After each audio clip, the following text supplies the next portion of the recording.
Je voudrais tout d'abord vous remercier d'être venu sur cette conférence qui va être vraiment passionnante. Elle rentre dans le cadre de vos études. Il faut savoir que l'ensemble de vos camarades des autres campus dans la même filière que vous, M1, M2, ont eux-mêmes et en majorité sélectionné la thématique de ce soir. Ainsi, il a fallu trouver un profil expérimenté sur le sujet qui corresponde bien évidemment à ce sujet, dont la réputation, et je sais qu'il va m'en vouloir quand je vais en parler, mais c'est pas grave, n'est plus à faire sur également ce sujet.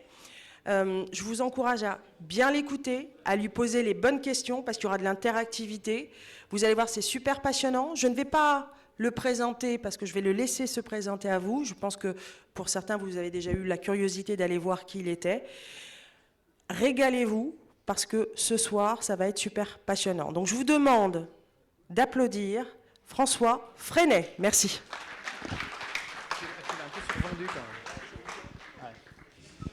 Donc bonsoir. Bonsoir. C'est un peu survendu quand même, mais c'est pas grave, on va faire avec. Donc François Freinet, je fais du conseil en sûreté globale et en gestion de crise depuis beaucoup trop longtemps. Vas-y, tu fais l'écho. 1, 2, 1, 2. Ça résonne. Pardon, je vais le couper. Donc voilà. On n'est pas sur écoute, hein, je te. Pas grave. Il n'y a rien qui ne peut pas être dit. Donc ça fait 30 ans que je fais ce métier. On travaille en protection physique des sites pour des grands comptes, des grands clients, la plupart chez qui vous allez travailler, sur des domaines qui ne vous sont pas directement naturels, c'est-à-dire que moi je suis plutôt sur la protection physique. Et en fait, je vais essayer de vous présenter ce soir, alors si je l'ai à l'écran, je ne sais pas, je vais essayer de vous présenter ce soir ce qui peut faire des traits communs entre vos métiers et le mien, et celui qu'on fait depuis au quotidien. D'abord parce que nous, on est amené à travailler sur des domaines qui vous sont très proches. Donc je ne sais pas si ça parle à certains d'entre vous, mais on travaille sur des sites qui sont OSE ou qui sont chez des clients classifiés. Donc on est amené à faire de la protection physique et on est amené à assurer une continuité de la protection entre ce qu'on fait en physique et ce que vous faites dans le domaine numérique. On va dire numérique au global. Je vous ai repris. Est-ce que certains d'entre vous ont déjà travaillé sur des sites OSE? Est-ce que ça vous parle? La directive Nice 1. Oui, ça vous parle un peu quand même. Non, pas du tout.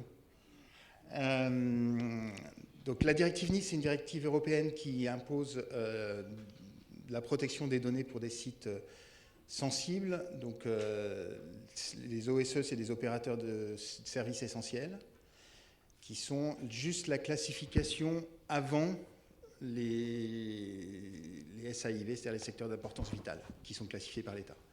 Donc c'est une nouvelle classification qui est en opération depuis 2017. Donc c'est une application d'une directive européenne et qui impose un certain nombre de mesures de sécurité sur les sites sur lesquels vous allez travailler et sur notamment les systèmes d'information sur lesquels vous allez travailler. Alors c'est pour ça que je vous ai mis là en première page une cité Vauban. Je sais pas, alors c'est pas des choses que vous devez avoir l'habitude de voir. Vous êtes familier avec ces choses-là ou pas du tout? Vous connaissez un peu?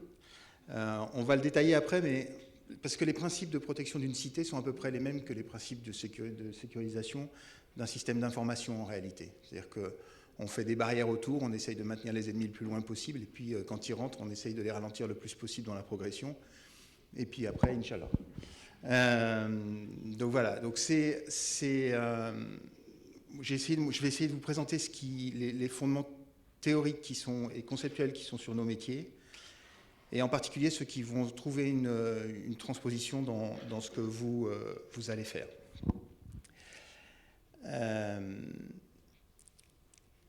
Le premier sujet, quand vous voyez la cité Vauban que je vous ai montré, donc c'était une cité qui est sur l'île de Ré, mais en l'occurrence il y en a surtout autour de la France, c'est-à-dire que c'est pas nouveau, on a toujours cherché à se protéger des ennemis. Les métiers que vous faites, en réalité, ils sont très traditionnels. Vous essayez de protéger un certain nombre de valeurs qui sont dans les entreprises pour lesquelles vous allez travailler ou pour lesquelles vous prestez, et vous allez essayer d'empêcher des ennemis ou de nuire ou de détruire ou de détourner les moyens qui sont dedans. Donc c'est des métiers qui sont très très proches. Globalement, on peut comparer un système de contrôle d'accès que vous mettez en œuvre sur vos systèmes ou des systèmes de log que vous mettez en œuvre sur vos systèmes d'information à ce qu'on faisait sur du contrôle d'accès quand on rentrait dans une cité fortifiée. En gros, il y avait des portes, des ponts-levis, des douves, et vous refaites à peu près la même chose quand vous essayez de faire des dispositifs de protection des systèmes d'information. Et en fait, tous nos métiers, les miens en tout cas, sur la protection physique, sont basés sur les principes de prévention situationnelle. Donc je vais vous représenter un peu ça, juste pour vous dire qu'il y a beaucoup d'écrits, beaucoup de concepts, beaucoup de travaux universitaires qui ont été faits sur ces domaines-là, dans le monde entier, qui sont très largement bousculés depuis 15 ou 20 ans, et en France en particulier depuis 2015 et les attentats qui ont eu lieu à Paris. Très largement bousculés parce qu'on doit intégrer une façade, une facette de la menace qu'on n'avait pas intégrée jusque-là forcément, qui est la facette du monde numérique. Et puis la facette des réseaux sociaux, qui était quelque chose qu'on n'avait pas forcément la tradition de protéger. Est-ce que vous avez travaillé sur des domaines d'intelligence sociale, de reconnaissance, d'ingénierie sociale Pas du tout? Putain, ça part de loin quand même. Bon, je vais vous présenter ce que c'est que la prévention situationnelle. Est-ce que ça aussi, ça parle à personne d'entre vous?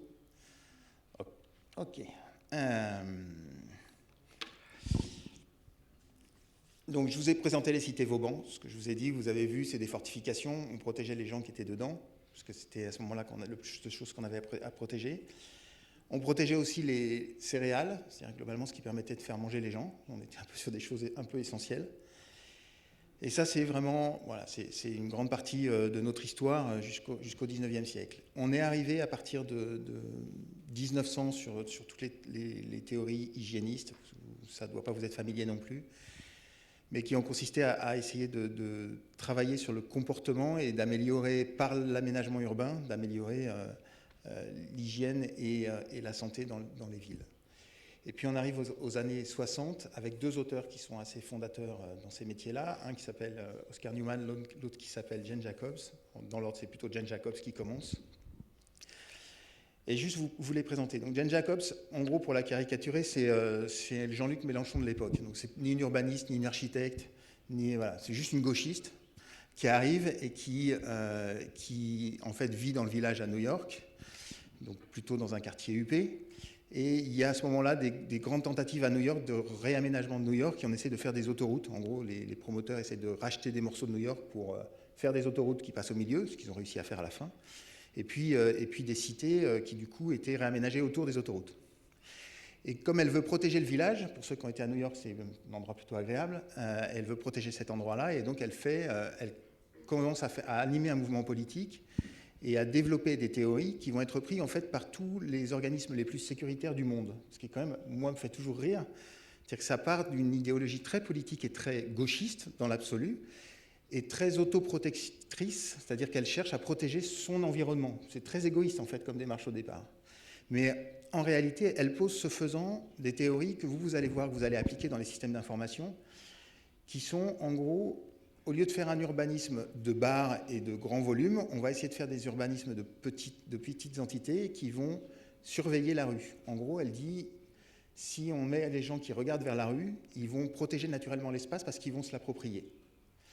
Et donc, c'est ce qu'on appelle la surveillance naturelle, et elle pose ces fondements-là. C'est repris juste après par un monsieur qui a un vrai look, qui s'appelle Oscar Newman, qui a gardé ce look-là très, très longtemps, qui construit à partir de ces théories de Jane Jacobs les théories de l'espace défendable, defensible space. Et en gros, ça va vous parler, parce que ça, pour le coup, on l'a retrouvé vraiment dans les années 70 dans nos villes. Plutôt que d'avoir des architectures de bars, il dit qu'il faut faire, sur ces principes-là, des architectures plus basses, où les gens, enfin, vous voyez un peu les croquis sur l'écran, j'espère que vous les voyez mieux que moi, parce que pour moi, ils sont très petits, mais je pense que vous les avez. En gros, il dessine un aménagement urbain dans lequel les gens vont s'approprier l'espace commun, et il définit surtout, ça je vous le passe parce que ça va vous intéresser quand même. Et il définit surtout des espaces qu'on va voir après, en gros, entre l'espace privé qui est l'appartement où on vit, l'espace semi-privé qui est en gros le couloir ou dans les tours, les ascenseurs pour accéder aux accès où on voit, aux endroits où on vit. puis les espaces semi-publics, c'est-à-dire les jardins qui sont devant, et puis les espaces publics qui sont la rue. Je vous ai laissé la formalisation anglo-saxonne parce que il y a un truc qui s'appelle Secured by Design. Ça va vous parler un peu plus parce que ce que vous allez faire quand vous dessinez des architectures de systèmes d'information, vous allez essayer de concevoir des architectures qui sont sécurisées par design, c'est-à-dire où la sécurité est intégrée. Et trop souvent, mais je pense que vous l'avez dans vos métiers aussi, trop souvent, quand on traite la sécurité ou la sûreté, enfin après on va revenir sur les définitions, mais on le traite en se disant que c'est une pièce ou une brique rapportée qui va venir dessus sécuriser un système qui est déjà conçu. Et évidemment que tout ce qu'on fait quand c'est sécurisé à la base, dans l'architecture même des systèmes d'information que vous allez faire, évidemment c'est beaucoup plus résistant. C'est à peu près la même chose que ce qu'on fait sur nous en physique, c'est-à-dire quand on a travaillé sur l'architecture, qu'on a des structures de sécurisation de sites qui sont assez solides, évidemment c'est plus facile derrière à sécuriser. Je pense que je vous la passerai après la présentation, donc je vous laisserai lire ces éléments-là. Vous reverrez dans les ronds qu'il y a en bas, alors on parle d'aménagement urbain, mais regardez bien les graphiques, parce que vous allez voir, je pense que vous faites les mêmes dessins sur vos systèmes d'information. Et fondamentalement, c'est ça qui est assez étonnant, c'est qu'on a juste transposé ces principes de prévention situationnelle dans la sécurisation informatique sans forcément le savoir. Je vous rassure, les gens qui font de la protection des sites dans lesquels vous travaillez, ils ne savent pas non plus qu'ils font ça. En gros, c'est M. Jourdain, ils font de la pro sans le savoir. Ils n'ont pas forcément cette culture. Ces éléments-là de culture, ils sont importants à connaître parce qu'il faut savoir qu'il y a des présupposés théoriques dessus et qu'il faut savoir qu'il y a d'abord un très fort champ conceptuel dessus, mais ensuite des présupposés et qu'il y a eu des dérives dessus. C'est-à-dire que c'est ces théories-là qui ont mené pour beaucoup, et dans les dérives, qui ont mené à des logiques de ghetto, notamment aux États-Unis, notamment là où a travaillé Oscar Newman dans la banlieue de Washington. C'est-à-dire qu'en gros, une fois qu'on s'est dit que dans le village de New York, ça marchait bien parce que les gens se protégeaient eux-mêmes en regardant leurs rues et en étant des vrais citoyens à l'intérieur, quand on a essayé de le transposer dans du logement social et dans des grandes bars à Washington et dans la banlieue de Washington, bah évidemment, ça a moins bien marché.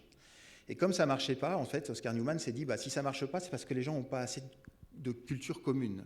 Ils ne sont pas habitués à vivre ensemble. Et il faut qu'on mette des gens qui ont la même culture pour s'auto-protéger. Et en fait, on est arrivé aux logiques de ghetto que tout le monde connaît, alors qu'on connaît nous en France, mais qui sont connus aussi et avant aux États-Unis, parce qu'en général, ils commencent les bêtises avant nous et on les poursuit. On les amplifie aussi. Mais voilà, donc c'est des théories qui ont un présupposé idéologique, clairement, qui est ce qu'on appelle la théorie du citoyen idéal. C'est-à-dire qu'on considère que quelqu'un qui regarde la rue et qui est devant chez lui et qui s'approprie l'espace, il va se l'approprier de manière positive. Et on sait tous que, évidemment, ça n'est pas vrai. Et donc, le fait de pousser cette logique jusqu'au bout a amené à des vraies dérives, à des logiques de ghetto. Mais ce qui est étonnant, c'est que, quels que soient les pays, quels que soient les temps, depuis les années 60, donc ça fait 60 ans maintenant, ces théories ont eu un impact dans le monde entier. C'est-à-dire, tout le monde fait de la prévention situationnelle, quelles que soient les cultures. On le retrouve dans des systèmes où c'est la charia qui est un système politique et juridique. On le retrouve dans des systèmes japonais qui sont loin de nos éléments culturels, dans tous les territoires d'Asie. On le retrouve évidemment dans le monde anglo-saxon, mais dans le monde germanique aussi, dans tout le nord de l'Europe, en Russie et dans tout le monde des Balkans. Donc c'est assez étonnant de voir qu'on a eu une universalité de choses, des principes de protection qui sont tellement universels que vous les reproduisez dans les architectures de sécurité et de cyber que vous faites. Pourquoi est-ce que c'est si universel ? C'est les conditions du passage à l'acte. Alors là, c'est un peu de la criminologie que je vais vous faire, mais on a 3 conditions de passage à l'acte qui valent pour nous dans le physique et qui valent exactement de la même manière pour vous dans le cyber. On va les faire vite, mais en gros, il faut une motivation. Voilà, la motivation, c'est quand on veut rentrer dans une bijouterie pour voler des bijoux, mais ça peut être quand on veut rentrer dans un système d'information ou pour capter les informations, ou pour les détruire, ou pour juste nuire aux propriétaires de l'information. La motivation, elle est extrêmement multiple. Elle peut être donc très financière, elle peut être idéologique, elle peut être religieuse, elle peut être politique, elle peut être de toutes les revendications qu'on peut avoir. C'est l'élément qui est le plus dur à bouger, même si on peut le bouger en réalité. Je vais vous donner quelques exemples après. Le deuxième critère, c'est la facilité. Plus c'est facile, plus on y va. Ce que vous faites dans vos systèmes d'information, s'il y a un système d'information qui est plus facile à entrer qu'un autre, évidemment qu'on va aller plutôt taper le plus faible, ce qui est assez logique, ce qui paraît naturel, mais qui en fait vous dit que dans tout ce que vous allez faire dans vos métiers, vous allez être toujours en concurrence. C'est-à-dire que ce n'est pas le niveau de sécurité absolu que vous produisez, c'est le niveau de sécurité que vous produisez par rapport à la motivation des gens qui vont vouloir venir vous agresser ou agresser votre système, et par rapport à votre voisin pour savoir s'il est plus ou moins facile que vous. Voilà. C'est pour ça qu'en France, vous avez vu les attaques qu'on a eues, c'est des hôpitaux, c'est des endroits qui étaient très peu protégés parce qu'on pensait qu'il n'y avait pas de risque majeur, qu'il n'y avait pas de motivation, par exemple, à aller attaquer un hôpital. L'hôpital de Longjumeau, vraiment, il faut avoir envie d'aller l'attaquer. Et pour autant, ils l'ont fait, parce que c'était sans doute plus facile, et parce que dans tous les cas, la troisième condition est réunie, c'est-à-dire qu'on est dans un système d'anonymat. Alors certains appellent ça l'impunité. L'impunité, ça suppose qu'on n'est pas puni. En réalité, on est quand même puni si on se fait attraper. Mais par contre, le fait de travailler sur l'anonymat, c'est pas à vous que je vais expliquer la photo qui est en dessous, mais globalement, on est sur des domaines où plus on est anonyme, plus le passage à l'acte est facile. On a tendance à dire, en criminologie, que quand il y a ces trois conditions, donc motivation, facilité et anonymat, on a un passage à l'acte criminel. C'est quasi systématique. Donc c'est sur ces trois objets qu'on va travailler. Par exemple, nous, en physique, il y avait, vous n'avez pas connu ça parce que vous êtes beaucoup trop jeune, mais bien avant votre naissance, il y avait des pièces dans les horodateurs, on mettait des pièces pour payer le parking de sa voiture, et il y avait une bande qui avait pris des coupes-boulons et qui découpait tous les horodateurs pour récupérer les pièces. Ce n'était pas une motivation sociale, c'était juste prendre l'argent. Et donc on a retiré les pièces et on a mis des lecteurs de cartes, et du coup il n'y avait plus de dégradation. Donc on a retiré la motivation. De la même manière, pour ceux qui le voient, quand vous êtes dans une gare SNCF, par exemple, même si ça commence à revenir aujourd'hui, mais il n'y avait plus de distributeurs. Parce que dans les années 90, il y avait beaucoup de gens qui se faisaient braquer devant le distributeur dans les gares. Pour plus qu'ils se fassent braquer, on a retiré la motivation, on a retiré l'argent. S'il n'y a plus d'argent, il n'y a plus de vol. Voilà. Donc de la même manière, ça vous connaissez, dans les agences bancaires, il n'y a plus d'argent. Il n'y a plus de braquage de banque, il n'y a plus d'argent dedans. Il n'y a plus que le fond de caisse pour le cambrioleur. Enfin, c'est des billets marqués qu'on lui donne pour lui. Donc ça n'a pas beaucoup de sens. Et donc, dans l'absolu, le travail sur la motivation est un des travaux qu'on peut faire. Pour vous, c'est plus compliqué parce que, encore une fois, l'attractivité des systèmes d'information, c'est difficile à évaluer. Qui se serait dit qu'on allait attaquer, encore une fois, l'hôpital de Longjumeau ou une clinique quelque part ailleurs? Malgré tout, gardez ça en tête, c'est-à-dire que quand on travaille sur la cybersécurité comme nous, on travaille sur la sécurité physique, cette notion de protection, de retrait de la motivation, c'est le seul vrai efficace. Voilà. Après, on va monter les miradors. En clair, vous allez monter les firewalls, moi je vais monter les miradors. Et voilà. Et on va travailler sur la facilité pour que ce soit plus dur que chez le voisin. Et puis à la fin, sur l'anonymat, et on va essayer d'identifier, je pense que ça fait partie de votre métier, je ne vais pas vous expliquer comment vous allez le faire. Pareil, juste pour être tout à fait clair, parce que vous êtes en M1, M2, donc vous êtes censé avoir aussi un fond théorique sur ces sujets-là, ces critères de passage à l'acte fonctionnent pour presque tout. Et donc dans presque tout, ça veut dire que ça ne fonctionne pas. Presque tout parce que ça ne fonctionne pas, par exemple, pour les actes impulsifs.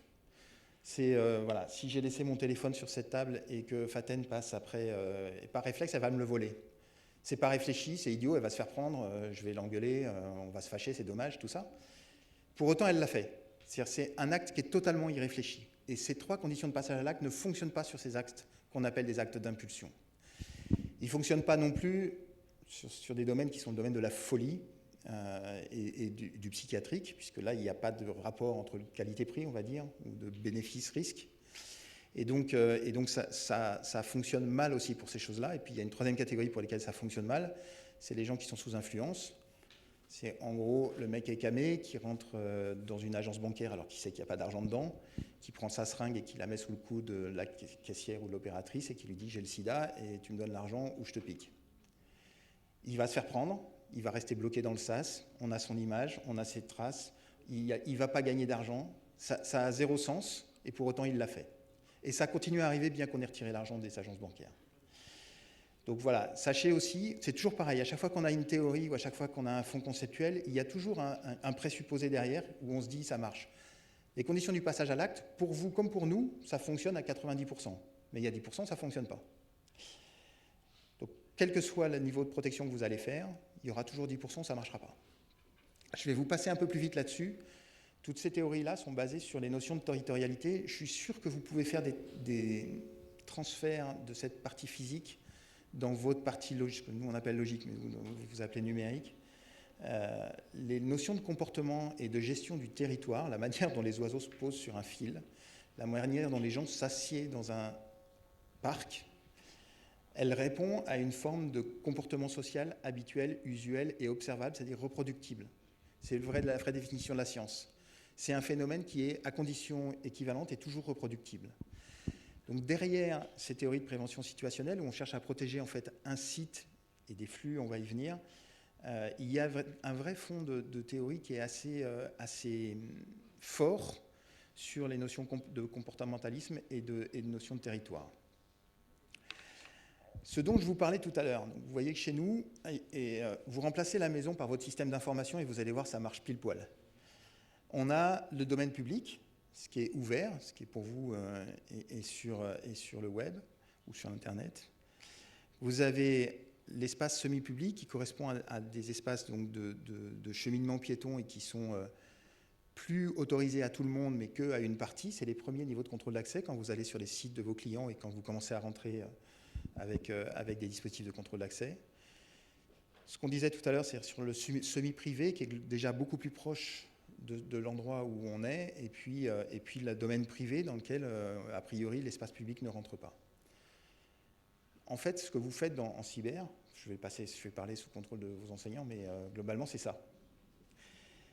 Et donc, c'est assez marrant de voir qu'on a une vraie transposition. En fait, il n'y a pas de... Enfin, je sais que vous avez l'impression de faire des métiers totalement nouveaux, mais en fait, c'est totalement classique par rapport à ce qu'on faisait avant. Juste, vous l'avez transposé, ce qui probablement pose des faiblesses dedans. C'est-à-dire que probablement, pour nous, déjà, ça ne marche pas à 100%, mais on va se dire que ça permettait de traiter quand même, en gros, 90% des menaces qu'on pouvait avoir. Pour vous, en reprenant le même type d'architecture de sécurité, a priori, il doit y avoir des failles. C'est mon instinct. Après, je n'ai pas de démonstration scientifique à faire sur le sujet, mais a priori, ça veut dire que vous avez repris comme acquis ces phénomènes-là qui sont repris dans le monde entier.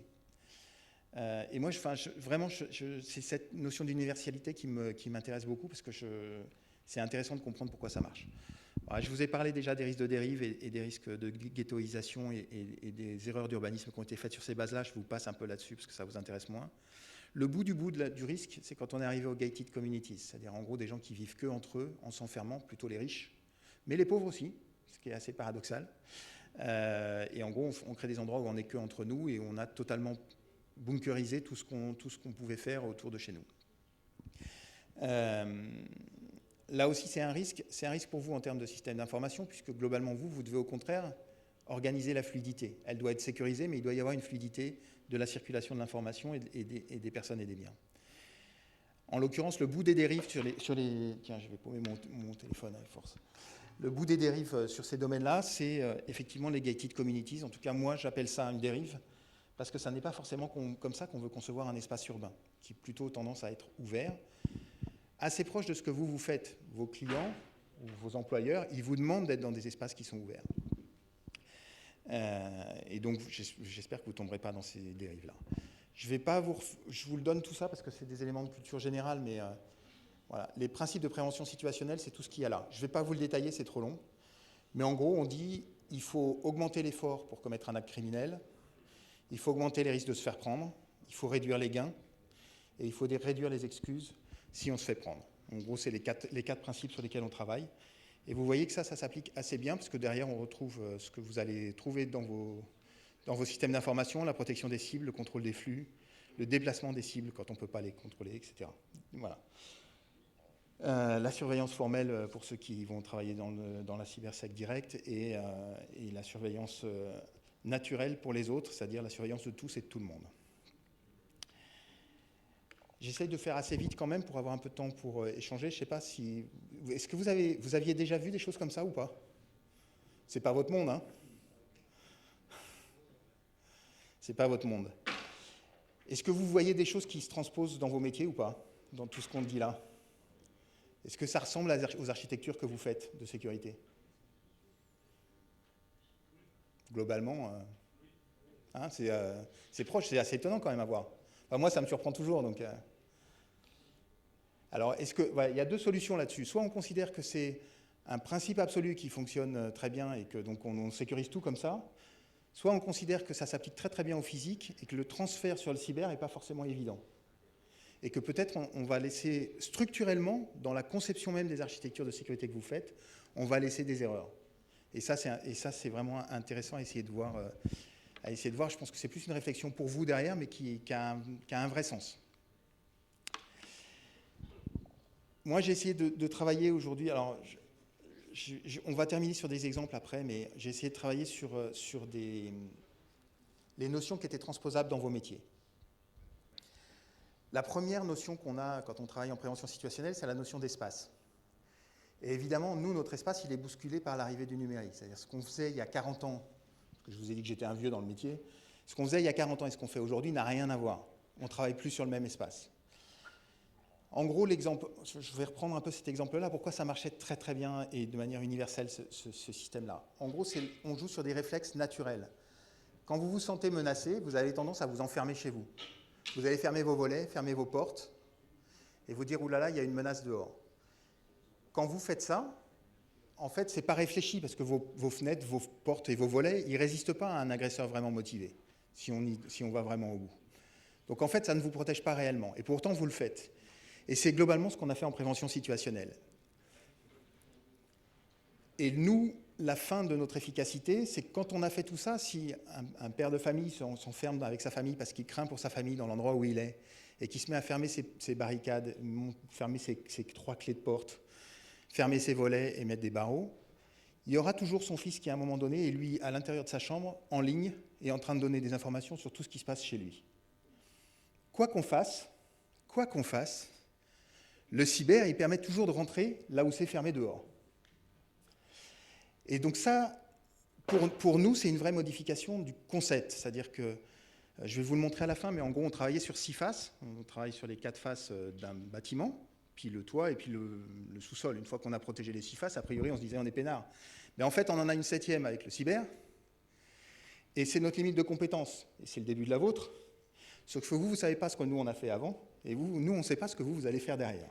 Mais je vais vous donner des illustrations après.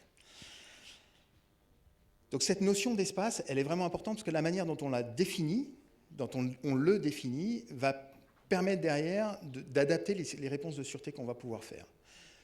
Aujourd'hui, quand on travaille avec vous sur le cyber, on travaille sur du multisite, c'est-à-dire on peut accéder de partout au même système.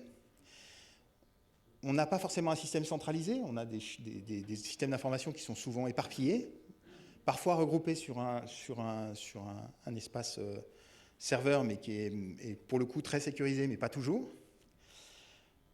On travaille sur une multitude de process, alors notamment le Covid passé par là a permis d'ouvrir ouvert tous les ports. C'est-à-dire tout ce qui était sécurisé avant, globalement, maintenant c'est n'importe quoi.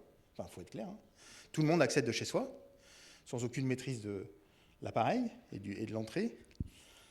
Du multi-utilisateur, parce que globalement, on avait jusque-là des gens qui étaient des salariés qu'on connaissait, et vous allez travailler tous globalement, enfin je parle sous votre contrôle, mais dans des SS2I, vous allez être mis à disposition de clients que vous ne connaissez pas forcément, de systèmes d'information que vous ne connaissez pas forcément, vous allez développer des bouts de code, et globalement, vous serez sur des plateaux avec 2500 personnes, et vous ne connaîtrez pas vos collègues, vous serez sur une SS2I un jour, 6 mois après, vous serez revendu sur le suivant, et vous serez sur le suivant, peut-être même encore sur le même système d'information, mais avec un autre employeur.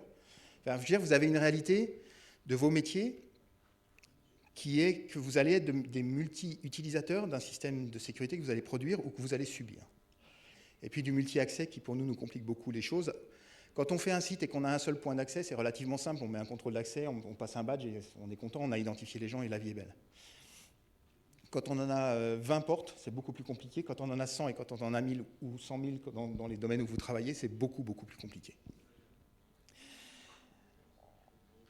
Alors, moi, je travaille sur le concept d'espace indéfendable. C'est-à-dire, je considère que tous ces espaces-là, les nôtres et les vôtres, ils sont par nature, par structure, indéfendables. Et je vais faire mal un peu à vos certitudes de cybersec, mais ça ne marche jamais ce que vous faites. Mais jamais. J'en ai jamais vu qui marche. Les gens y rentrent toujours. Je vais me faire mal aussi. Ce que je fais non plus, ça ne marche jamais. Il y a toujours quelqu'un qui rentre. Il y a toujours une faille. Voilà. Il y a toujours, voilà, j'ai tradition de dire ça à mes clients, mais vous allez regarder vos portes d'établissement ici après. Vous avez un beau système de contrôle d'accès unicitaire à l'entrée. Vous avez vu, c'est Faten qui m'a fait rentrer, je ne suis pas identifié quand je rentre. Les portes de sécurité que vous avez, elles sont sous contrôle d'accès jusqu'au moment où il y a quelqu'un qui met un extincteur pour les bloquer, pour les laisser ouvertes. Donc même une porte sous contrôle d'accès, quand elle est ouverte, ce n'est plus une porte sous contrôle d'accès, c'est une porte ouverte. Et de la même manière, ce que vous faites en cyber, quand vous mettez des... Il faut que je revienne dans l'écran parce qu'il ne me voit plus là. Parce que c'est plus agréable. Moi, j'ai les lumières dans les yeux, je vous vois mal, donc c'est chiant, mais bon, voilà. Et du coup, il faut que je cours après la caméra. Merci. Merci. Ça ne suit pas? Non, c'est bon. Merci pour la caméra. Le sujet, quand on travaille sur nos métiers, c'est d'avoir conscience de ces limites-là. On est sur des espaces qui sont foncièrement indéfendables. Pourquoi ils sont indéfendables? Et ça, c'est notamment les grands enseignements qu'on a eus avec les attentats de 2015. C'est que tout dépend de la motivation, de la facilité et de l'impunité. Des terroristes, comme on en a eu en 2015, qui sont venus chez nous, sont des hommes armés, des guerriers. Ils venaient de terrain en guerre. Ils sont armés de kalachnikov et d'armes de guerre. Ils rentrent dans un pays en paix. Leur motivation, c'est de faire le maximum de morts pour faire du spectacle. Et l'impunité, c'est que de toute façon, eux vont mourir. Donc, ils s'en foutent de la punition, en fait. Et contre ça, moi, je ne sais rien faire. Enfin, on va arrêter de raconter des histoires. Moi, je ne sais pas faire. Tant qu'on est dans un pays en paix, alors je sais lutter contre des guerriers, mais il faut basculer dans un pays en guerre. Et contrairement à ce qu'ont pu dire tous nos décideurs politiques de l'époque, mais encore aujourd'hui, on n'est pas un pays en guerre. Je veux dire, vous êtes sorti fumer votre clope dehors tranquille tout à l'heure, vous allez au café quand vous avez envie, vous êtes sur les terrasses, vous vivez en paix, on est bien d'accord, vous êtes un pays en paix. Et vous êtes des gens en paix, puis chérissez-le parce que c'est précieux, et on espère que ça va durer. Mais tant qu'on est un pays en paix, attaqué par des guerriers armés d'armes de guerre, globalement, on se fait enfoncer, ils rentrent dedans comme dans du beurre. Aujourd'hui, hier, avant-hier ou demain. On ne peut pas se raconter d'histoire sur le sujet. Et en ça, nos espaces de paix sont des espaces indéfendables, au sens de la prévention situationnelle que j'essaie de vous présenter là.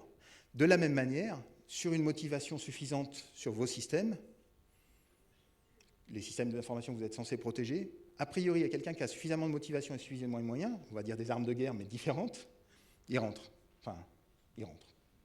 Voilà. En tout cas, historiquement, il est toujours rentré. Donc, il n'y a pas de raison qu'il ne continue pas à rentrer. On a ça en commun. Dans la définition de l'espace, notre espace est indéfendable. Ça veut dire que nous, on a dû évoluer, notamment après 2015, de nos métiers, qui étaient des métiers de policiers, où globalement, on cherche à éviter qu'il y ait un fait criminel qui se produise. On a dû basculer à un autre métier, qui est celui de pompier, qui est en gros, comment est-ce que je sauve le maximum de choses quand ça se produit. Plutôt que de se dire, ça ne va pas se produire, et je fais tout pour que ça ne se produise pas, je vais en faire un peu moins pour que ça ne se produise pas. Par contre, je vais améliorer ma capacité à réagir et à traiter l'événement quand il va se produire. Et à rentrer dans des dispositifs de gestion de crise. C'est comme ça que nous, on est venus sur les métiers de gestion de crise. Ça veut dire pour vous aussi, mais on va revenir après dessus, il y a une notion de temporalité qui est vraiment importante. Mais pour l'instant, on est sur l'espace. Le troisième enseignement que moi j'ai, c'est qu'on ne peut pas traiter nos deux espaces indépendamment l'un de l'autre. C'est-à-dire que si moi, je me protège beaucoup en physique, si je fais un vrai contrôle unicitaire, comme je l'ai fait dans certains sites où vous allez travailler, je sais assez bien le contrôler. Par contre, si vous ouvrez tous les ports derrière, je suis mort.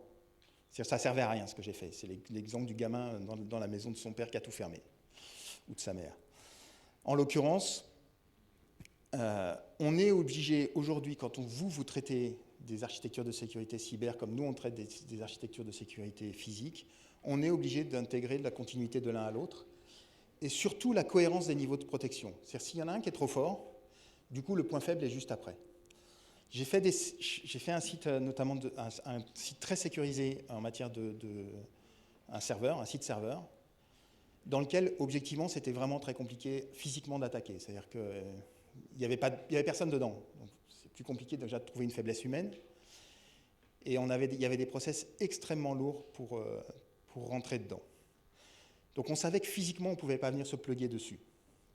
Et en fait, on a essayé de trouver la faiblesse, et la faiblesse était juste dans celui qui donnait les droits d'accès, qui était à 500 km de là, et qui avait une famille, qui était identifiable sur Internet. Et donc on pouvait, en gros, quand on ne peut pas attaquer la porte, on va chercher la clé.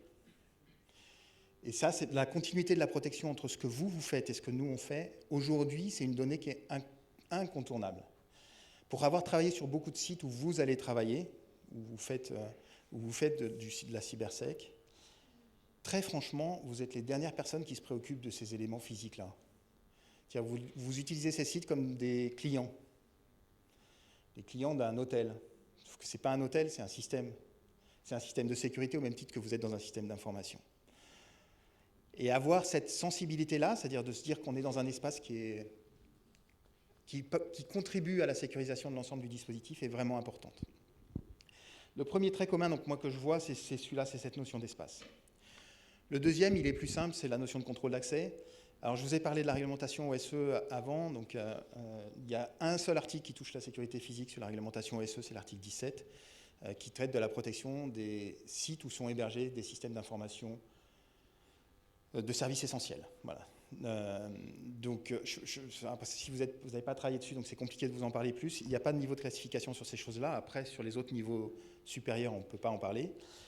Mais sur celui-là, ce qui est assez étonnant, c'est que le législateur européen et français, dans sa transposition, a simplement travaillé sur un seul point, c'est le contrôle d'accès. Il impose, dans le cadre de la réglementation OSE sur les systèmes d'information de services essentiels, il impose qu'on identifie, qu'on contrôle et qu'on trace, qu'on log les accès et qu'on garde une traçabilité de tous les accès pour une analyse a posteriori, qui n'a en général pas lieu, mais ce n'est pas très grave. Et donc la partie physique de contrôle d'accès, elle est traitée que de ce point de vue-là. Ce qui est assez étonnant, parce que je vous ai donné un peu l'étendue de ce qu'était la prévention situationnelle. Vous avez vu que ça va de l'architecture jusqu'au dernier bout de caméra. Donc c'est un panel qui est très très large et ils ne prennent que ce point de contrôle d'accès. Parce que c'est le point le plus commun qu'on a avec vos systèmes d'information. C'est-à-dire que tant qu'on contrôle, on a une traçabilité des logs, qu'on sait qui s'est connecté. Alors qui, c'est compliqué, parce que tracer les logs et savoir qui, c'est deux choses différentes. Mais voilà, quand on sait à peu près qui se connecte sur les systèmes et comment c'est travaillé, on a quand même à peu près fait le boulot qui nous permet en tout cas de faire une analyse quand il se passe un événement. Et il se passe toujours un événement.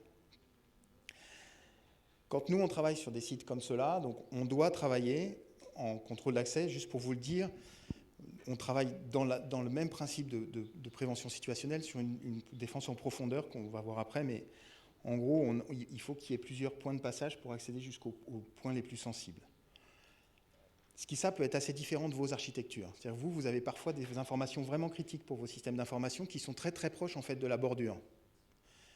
Alors que nous, on va plutôt essayer de les mettre au centre. Alors nous aussi, on les a proches de la bordure, mais c'est un dysfonctionnement. On essaye plutôt de les mettre proche du centre. C'est-à-dire qu'en gros, on doit avoir passé une limite de propriété, une porte d'entrée comme sur votre immeuble, un PNG, comme vous avez fait passage non gardienné, les badges que vous avez passés. Et puis ensuite, quand on rentre encore dans une zone supplémentaire, on met un dispositif vraiment unicitaire. Donc c'est un système de SAS blindé, pire qu'une banque, pour être tout à fait clair, vraiment unicitaire, c'est-à-dire que s'il y a deux personnes dans le SAS, la porte ne s'ouvre pas, on a une identification complète, qui n'est pas du tout celle que j'ai eue à l'entrée. Mais donc voilà, quand on travaille sur des systèmes d'information comme les vôtres, les postes de travail et tous les accès réseau ne sont que dans cette zone-là.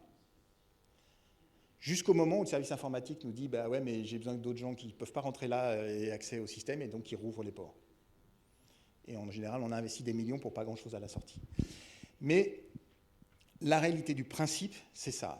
En gros, on a une cohérence entre un système d'accès physique, on identifie les gens, ça veut dire pour vous, c'est assez contraignant parce que sur ces systèmes d'information-là, vous êtes censé ne travailler qu'à un seul endroit. Il n'y a pas de télétravail, il n'y a pas d'accès distant, et justement, on isole totalement le site. Et donc ça, on va le retrouver assez proche de ce que vous allez faire en cyber, théoriquement. La troisième notion, c'est le compartimentage, parce que ça est aussi assez essentiel dans nos métiers. Donc, comme je vous l'ai dit, on travaille sur des zones réservées. Ce que je viens de vous décrire, c'est des zones progressives, en gros, où les serveurs à la fin, ou en tout cas l'intelligence ou les systèmes d'information, les systèmes d'information qui traitent les informations à l'intérieur de ces sites-là sont dans le cœur du système. Donc il faut avoir passé 3 niveaux de contrôle, il faut s'être identifié au moins 2 fois, dont une fois vraiment à titre individuel.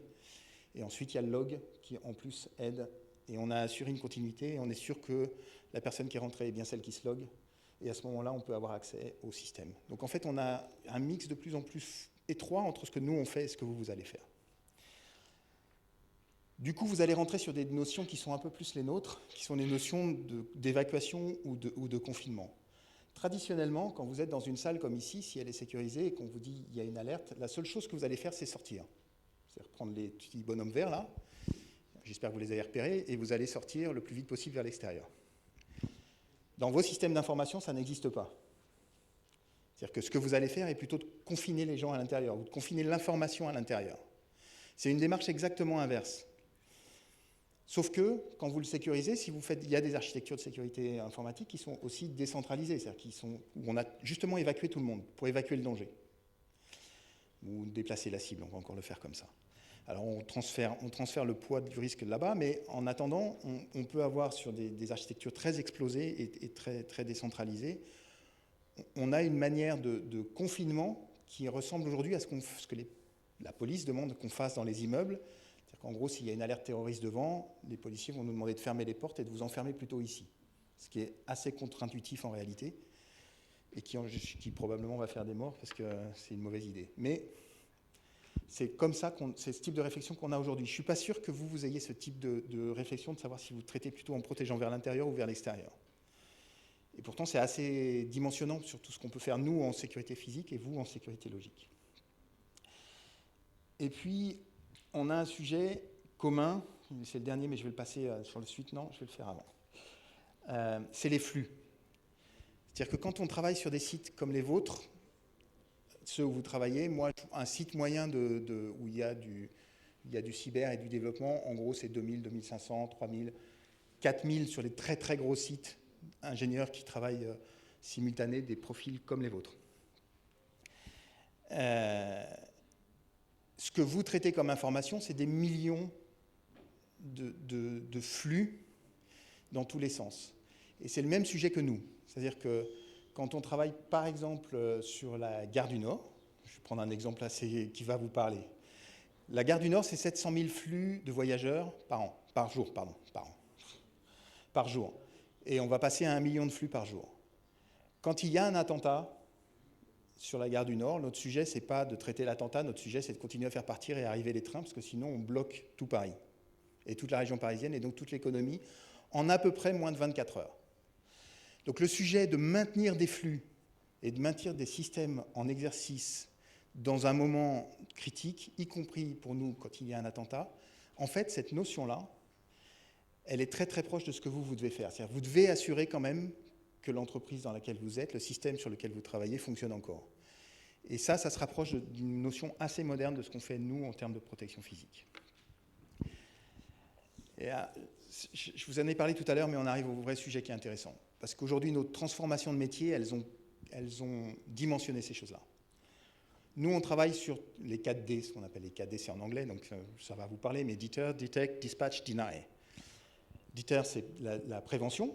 Donc on cherche à mettre des dispositifs pour prévenir les gens le passage à l'acte criminel. C'est tout ce dont je vous ai parlé sur l'aménagement urbain, etc. La détection de l'événement criminel, ça parle à tout le monde. Nous, c'est assez simple. En gros, il y a une bombe qui explose, il y a une Kalachnikov qui commence à tirer. On est assez bien repéré en général dans le temps. Pour vous, c'est plus compliqué, clairement. Parce que la détection, elle n'est pas si simple que ça. Ensuite, pour nous, le vrai sujet, mais pour vous aussi, c'est de diffuser l'information, diffuser l'alerte. Il y a l'alarme et l'alerte. L'alarme, c'est le temps que vous la détectez. L'alerte, c'est le moment où vous la diffusez. À qui vous la diffusez, comment vous la diffusez, comment ça va sur les bons interlocuteurs pour avoir le dernier tout point, c'est-à-dire arrêter l'attaque et faire une intervention, en général policière. Pour nous, ça, c'est un élément clé.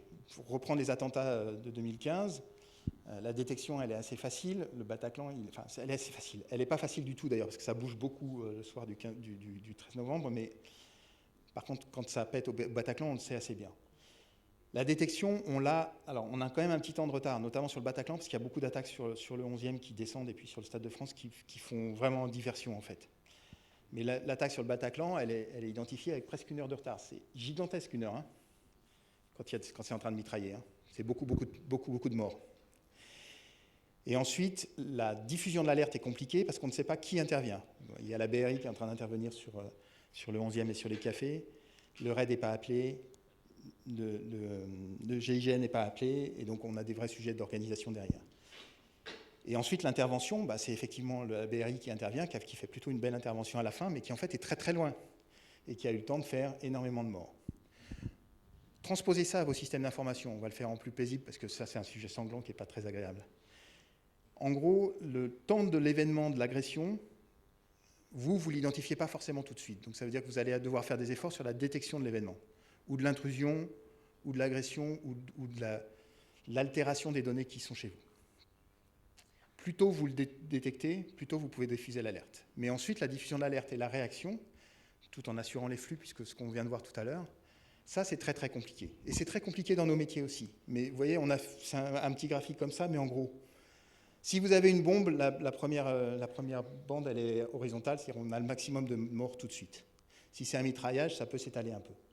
Plus tôt on intervient, ce qui a été le cas par exemple du commissaire derrière le Bataclan qui est intervenu et qui a neutralisé un des attaquants sur un vrai acte de courage. Plus tôt on intervient, plus le nombre de victimes va être bas. Et plus rapidement on intervient avec des gens compétents, armés comme il faut et qui sont en capacité d'intervention, et moins il y aura de morts. Pour nous, moins il y aura de morts. Pour vous, moins il y aura de dégâts sur les systèmes d'information que vous êtes censés protéger. Cette notion-là, pour moi, cette notion-là, elle est très très transposable dans vos métiers et on peut véritablement se compléter sur le sujet. C'est-à-dire que l'interprétation des signaux faibles, par exemple, sur la détection pour vous, c'est un vrai sujet. Les tentatives d'intrusion qui sont immaîtrisées, on peut les rapprocher de celles qui se font en physique. Je vous l'ai dit, hein, les agresseurs, ils font de l'ingénierie sociale. C'est-à-dire qu'ils vous ont tous déjà identifiés. On va le faire clairement. Vous êtes tous déjà identifiés. Vous êtes tous déjà repérés. Vous avez peut-être, parfois, certains d'entre vous ont déjà été approchés. On connaît votre histoire, parce que vous la publiez et que c'est un bonheur de savoir ce que vous faites. Et puis parce que vous avez besoin de vous vendre. Derrière, on va chercher à vous embaucher, on va vous faire parler sur tous les projets sur lesquels vous avez travaillé. Moi, je dis toujours à mes clients, plutôt que de me faire chier à aller faire de l'espionnage industriel, j'ouvre un poste et j'appelle tous les gamins qui sont là. Je suis désolé de vous appeler gamin, mais c'est très affectif. Mais j'appelle tous les gamins qui sont là, ils vont tous me vendre ce qu'ils ont fait, ils vont tous même me donner des morceaux de ligne de code qu'ils ont fait parce qu'ils ont besoin de démontrer leur savoir-faire. Est-ce que vous avez été préparé à ces genres de choses-là ? Ça va être votre vie, les gars, quand même. Enfin, les gars et les filles. Hein. Ça va être votre vie. Hein.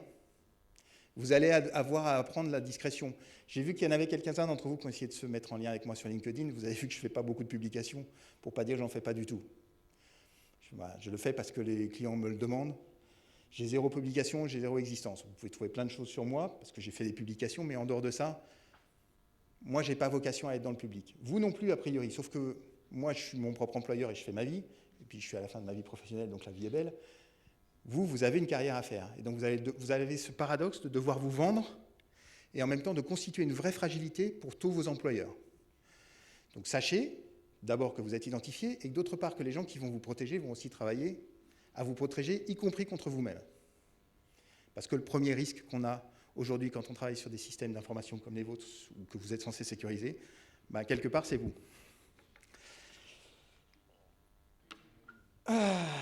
Est-ce que vous avez des questions sur tout ça ?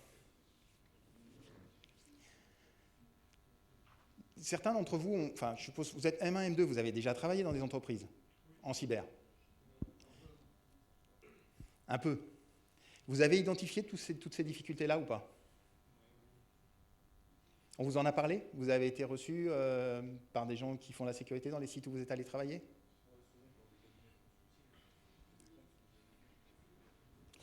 Donc vous voyez que c'est quelque chose qui est en train de rentrer dans les mœurs. Ça va faire partie de votre vie. Ça veut dire la manière dont vous vous présentez sur ces choses-là va vraiment déterminer, y compris une partie de votre carrière. Voilà, on va le faire clair. Donc ça, c'est pour ça que c'est des éléments qui sont, en tout cas culturellement, intéressants à avoir. Alors, je vous ai parlé tout à l'heure de la défense en profondeur. J'ai presque fini, après on fait des questions si vous voulez. Mais voilà, je vous ai présenté les architectures de Vauban. Alors, en vous disant, et d'ailleurs vous l'avez tous accepté comme tel, c'est que c'était la défense en profondeur, il faut passer les 3 cercles pour arriver jusqu'au point le plus sensible, on va dire votre local serveur. Et il faut avoir passé ces 3 cercles-là. Il faut savoir que là aussi, c'est basé sur une fausse histoire en fait. Comme tout ce qu'on fait, en général c'est faux. Et en l'occurrence, Vauban, il n'a pas du tout construit les villes et la protection des villes comme ça. Il l'a fait petit à petit et dans l'autre sens. C'est-à-dire qu'en gros, il n'a fait qu'adapter la taille des forteresses et l'éloignement des forteresses du cœur de cible en fonction de la portée des canons. Et comme il y avait de plus en plus de poudre et de plus en plus de portée sur les canons, il était obligé de mettre des murailles successives pour éloigner de plus en plus les murailles. À la fin, ça a terminé avec des forts sur les points hauts pour essayer d'éloigner les canons. Donc cette notion qu'aujourd'hui on vous vend, ou je vous vends, comme étant une notion théorique de protection en profondeur, en fait c'est quelque chose qui se fait de manière très empirique et très intuitive, à l'inverse. C'est juste, on a adapté les protections à chaque nouvelle menace. Ce qui est fondamentalement ce que vous allez faire toute votre vie. Vous allez passer votre temps à construire des boucliers contre des épées, qui seront toujours nouvelles, et vos boucliers devront toujours être nouveaux, s'adapter et être plus efficaces. Je vous ai parlé des 6 faces. Je vous dis, moi, aujourd'hui, on travaille au moins sur 8. C'est-à-dire qu'on a les 6 phases physiques, et puis on travaille derrière sur l'ingénierie sociale, c'est-à-dire les moyens qu'il y a de vous identifier, d'identifier les cibles, les hauts potentiels dans les entreprises, les personnes clés. Ce que je vous ai dit, on travaille sur la clé quand on ne peut pas travailler sur la porte. Moi, je n'ai pas la même notion d'une personne clé que dans les entreprises, mais la personne clé, ce n'est pas forcément le chef d'entreprise. Clairement, je fais l'exercice, c'est extrêmement désagréable pour tous les chefs d'entreprise quand on leur fait ça. Je l'avais fait chez toi, je crois. Mais le board, le directoire, il tombe, la boîte, elle tourne. Hein. Enfin, moi, je les flingue tous. Jusqu'au prochain bilan, ça va bien. Hein. Globalement, le président peut tomber, le CEO, le CFO. Franchement, on a peu besoin d'eux. François, un, deux. Non. On m'entend, oui. Ouais. Est-ce que tu me permets de raconter une petite anecdote ? Vas-y. La première fois que je rencontre François, il me demande où est la salle de crise, la cellule de crise en fait. Et donc, ça permet de boire un petit verre d'eau. Et donc, je lui fais visiter la salle de cellule de crise et il me pose une question très claire, c'est « Avez-vous effectué le dépoussiérage ?» Qui sait ce qu'est le dépoussiérage ici ? Deux. Voilà. Non. Pas dans mon métier. Bon, alors moi j'ai répondu immédiatement. Oui, l'entreprise de nettoyage est passée hier. Il n'y a pas de souci, il a explosé de rire. Et là, il m'a expliqué ce que c'était. C'était de m'assurer qu'il n'y avait aucun moyen de pouvoir être écouté, qu'il n'y avait pas de micro en fait, hein, ou de caméra dans la salle, que ce soit en intérieur ou en extérieur, avec un moyen de capter en extérieur ce qui pouvait se dire dans la même salle. Donc vous imaginez la situation de ridicule dans laquelle je me suis trouvée, et ne vous inquiétez pas, depuis j'ai bien appris la leçon. Ouais, alors, enfin, c'est des cas un peu particuliers. A priori, on va y venir d'ailleurs, mais vous allez être amené aussi à travailler sur des situations de crise. Mais moi, je suis un peu un paranoïaque, mais c'est mon métier qui veut ça. C'est vrai que quand on rentre et qu'on a, c'était le cas dans l'entreprise où était Faten à ce moment-là, et qu'on avait des vraies menaces fortes de gens qui étaient malveillants, on est obligé de se prémunir contre ce type de menaces. Encore une fois, c'est toujours une analyse de risque à un moment donné qui dit est-ce qu'on est fragile par rapport à ce type de menaces-là ? Est-ce qu'on a une capacité de les éviter ? Alors faisons-le. Voilà. J'espère que vous n'aurez pas tout ça. Tout ce qu'on fait là sont globalement des mesures de sécurité qui sont plus structurelles qu'on prend avant. C'est-à-dire la difficulté qu'on avait quand je suis arrivé chez Faten, c'est qu'on était normalement, on ne rentre pas en situation de crise. Nous, on est rentrés, ils étaient déjà dedans. Enfin, on a signé le contrat le vendredi, le lundi matin, j'étais en train de gérer les conneries. Donc, c'est pas de chance, c'est arrivé comme ça, et on ne fait jamais ça normalement. Pour autant, quand il faut le faire, on le fait, mais voilà. En théorie, tout ce que vous êtes amené à faire aujourd'hui vise à éviter ça. Et puis après, avoir une capacité à le gérer quand ça se produit. Voilà. Et c'est ce deuxième temps-là qui est vraiment intéressant. Je vous ai repris le coup du maillon faible parce que, voilà, quelle que soit la solidité de la chaîne de sécurité qu'on fait, elle se mesure toujours au maillon le plus faible. Donc en clair, si vous êtes 2500 ingénieurs à travailler sur un système, que le système est dans un bunker, que les bureaux sont sécurisés, que les logs sont tracés, qu'on a fait un back-check sur tous vos profils, qu'on vous a fait nettoyer toute votre existence Internet, etc. À la fin, s'il en reste un stagiaire qui est rentré là parce qu'il avait un badge qui était encore actif alors qu'il ne devait plus l'être, et c'est celui-là le maillon faible. Et en fait, tout ce qu'on a pu faire est réduit à la résistance du maillon le plus faible. Et ça, c'est exactement la même chose dans vos systèmes d'information.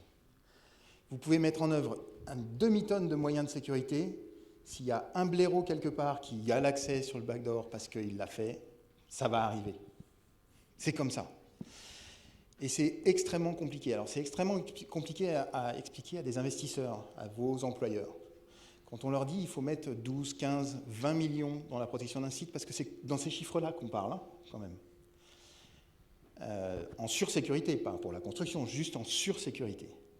Et qu'à la fin, on lui dit, bah ouais, mais il y a machin là, on lui avait pas annulé son badge, il n'avait plus de contrat, mais il est rentré quand même, ah bah, il a pris 3/4 des codes et on est planté.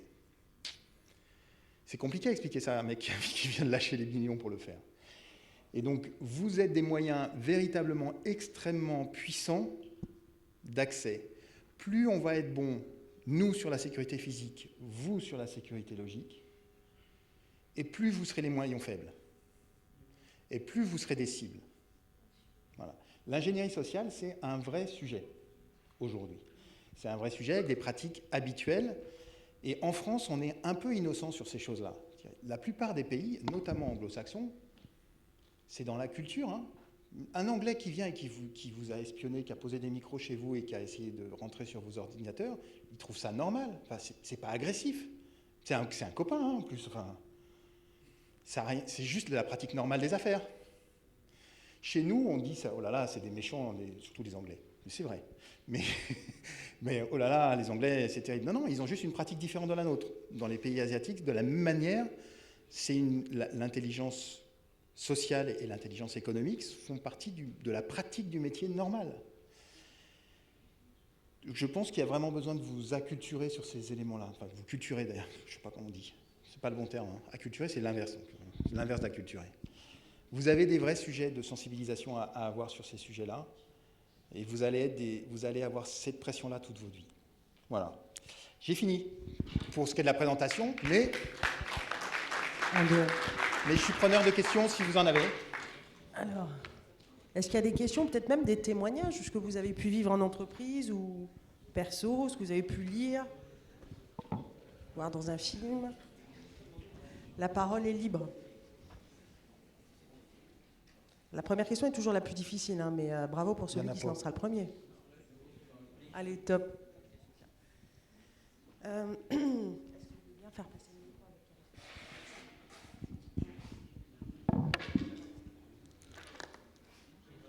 On fait pas. Ils veulent plus.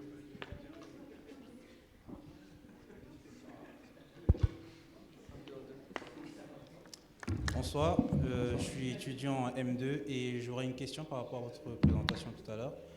Je voulais savoir, est-ce que... Alvan Jetser.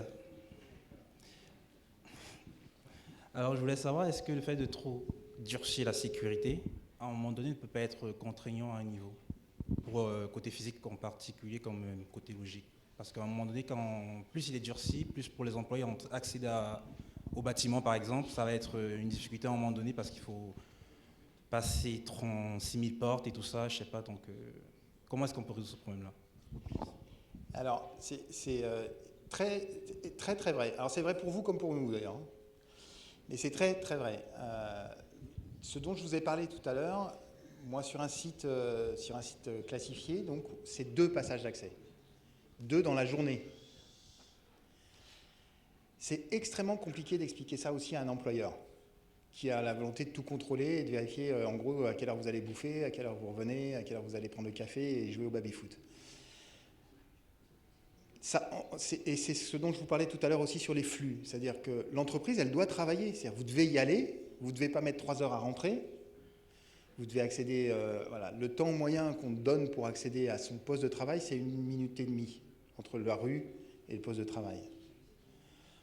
C'est à la fois beaucoup et pas beaucoup, parce qu'il y a des sites vraiment grands, On dit qu'au-delà, pour moi, on est sur un système qui va rencontrer des travers.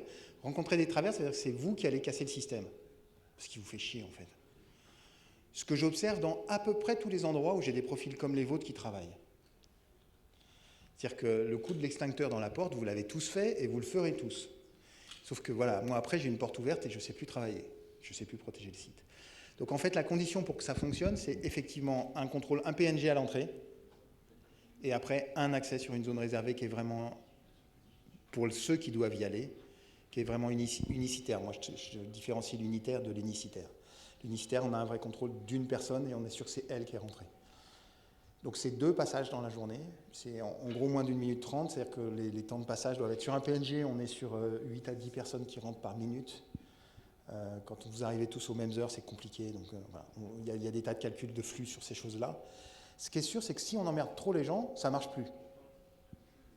Parce qu'on est là pour vous sécuriser. Si vous trouvez que c'est une contrainte, on a tout perdu. Et c'est une tendance qui est vraiment très forte, pas tellement sur les professionnels de la sécurité, mais plus chez les employeurs, en fait. C'est-à-dire qu'ils veulent utiliser la sécurité pour avoir du contrôle ou avoir l'impression de contrôler du travail que vous faites, ce qui est une erreur. Voilà. Donc nous, moi je travaille plus même sur des sites très sécurisés, y compris des sites de l'armée, on travaille sur des concepts de campus. En gros, j'ai une barrière très rigide à l'extérieur, par contre celle-là, elle doit être compliquée à passer, par définition.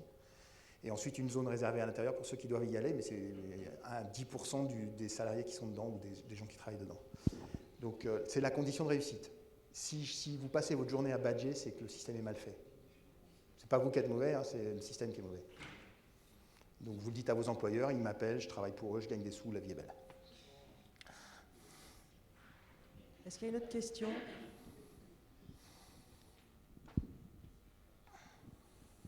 Ça vous a cloué le bec. En fait, c'est clairement ça, mais je pense surtout qu'ils vont vouloir, il y en a qui sont venus me voir, mais te poser les questions en one-to-one. Est-ce qu'il n'y a pas d'autres questions ? Est-ce que, par rapport à ce que vous avez entendu, ça n'a pas suscité des interrogations ? Est-ce que cette présentation vous a un peu surprise ? Vous étiez plutôt... Est-ce que c'était sans surprise pour vous ? Enfin, ça m'intéressait d'avoir votre ressenti, en fait.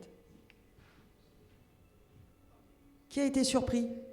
Levez le doigt. Non, ils en ont 1, 2, 3, ouais, quand même. Ah, parce que c'est pas votre métier, en fait. Hein. Ouais, c'est pas votre métier. Est-ce qu'il y en a qui sont passionnés par ce métier, en fait ?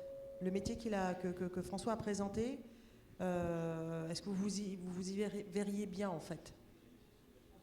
Oui ? Non, ils vont rester sur la programmation.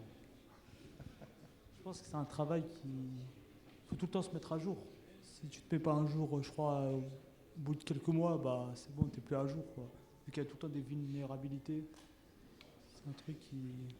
faut tout le temps être à jour, tout le temps. Donc, comparé à... Je crois que c'est un des métiers qui demande le plus d'être à jour, quoi. Ah, mais c'est proche de ce que vous faites, hein. Ouais, mais plus... en fait, il y a des métiers qui demandent plus d'être réguliers que d'autres. Et pour moi, la sécurité, c'est l'un des... Nous, on a toujours tendance à dire qu'on prépare la guerre d'avant. On est toujours en retard, en fait, par rapport à l'agresseur. Ça, c'est la réalité aussi. Qui raconte sa vie sur les réseaux sociaux ? C'est pas juste Tout le monde. question, ça. Tout le monde. Bon, je pense qu'on peut tous applaudir François Freinet. Merci. Vraiment, un énorme merci François.